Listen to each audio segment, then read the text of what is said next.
కడప జిల్లా బ్రహ్మంగారి మఠం జగద్గురు శ్రీమద్ విరాట్ పోతులూరు వీరబ్రహ్మేంద్ర స్వామి వారి మఠం నందు శివరాత్రి సందర్భంగా వీరబ్రహ్మేంద్ర స్వాముల వారి కళ్యాణం కన్నుల పండువగా జరిగింది.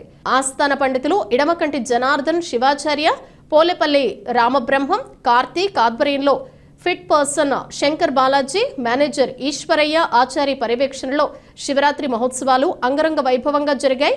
అనేక సాంస్కృతిక కార్యక్రమాలను ఏర్పాటు చేయడం జరిగింది. భక్తులకు అన్ని సౌకర్యాలను మఠం సిబ్బందిచే ఏర్పాటు చేయడం జరిగింది.